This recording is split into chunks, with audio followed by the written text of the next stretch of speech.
Situation tendue au chef-lieu du territoire d'Aru, dans la province de l'Ituri, ce mercredi 27 juillet 2022. C'est suite à l'assassinat de la femme d'un opérateur économique indien par des bandits armés. La population à colère a manifesté mardi à ce mercredi pour déplorer l'insécurité, paralyser magasins et boutiques ainsi que les marchés n'ont pas fonctionné. Le député national Patrice Aoutia Adriko Fils condamne cet acte. Nous sommes vraiment fatigués d'apprendre des histoires pareilles. L'autre fois, on a tué 17 personnes à l'hôtel digital là-bas. Et puis, on arrête des criminels, on les libère. Même si on les juge, quelques temps après, on les libère. La population est déjà tellement montée. Et puis, la population a fait des déclarations devant moi pour dire qu'ils n'ont plus besoin de l'état de siège. Ils avaient besoin de demander qu'on puisse faire partie de l'administrateur du territoire. Heureusement que nous étions là, nous avons essayé de conseiller la population pour leur dire que non, on va mollo. La demande que vous avez adressée, nous avons écouté, nous allons voir les autorités et nous trouverons une solution. En tout cas, le territoire d'Aru est aujourd'hui en difficulté, en insécurité. Nous, on croyait que l'insécurité, c'était seulement dans d'autres territoires, à Magui, Bounia, tout ça. Nous avons finalement compris qu'Aru est maintenant insécurisé. On peut même dire que les assaillants là, peut-être que ce sont les M23 ou même les Codeco qui sont en train de créer des paniques ici à Aru. C'est pour cette raison-là que nous lançons un cri d'alarme en direction du gouvernement de la République qui a pour rôle de protéger la population et leurs biens.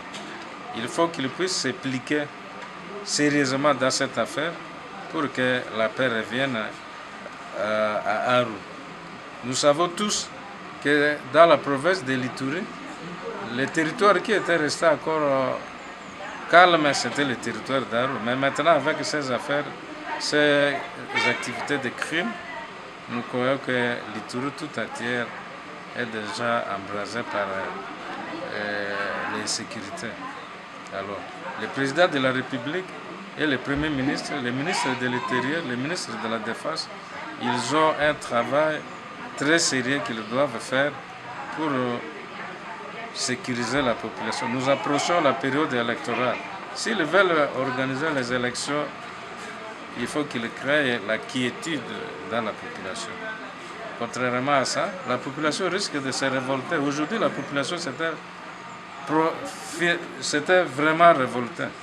Si notre présence n'était pas ici à Aru, nous les élus, nous étions ici 2 élus. Il y avait moi, honorable Patrice Aoutia Adriko, et honorable Daniel Bagno, avec le ministre provincial Adjio. Nous avons essayé de parler à la population et heureusement qu'elle nous a écoutés.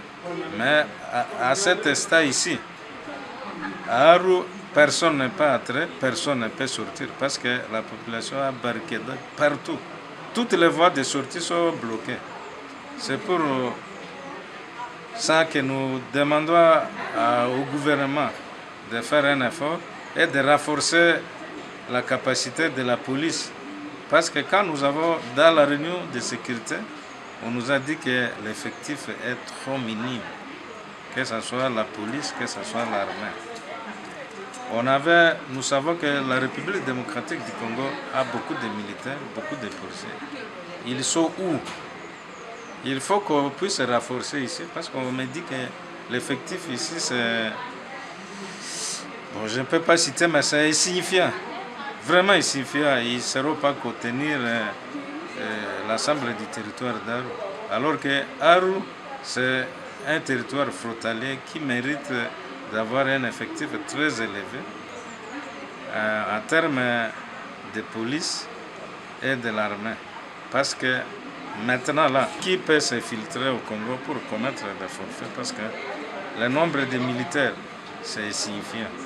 Le nombre de policiers, c'est insignifiant.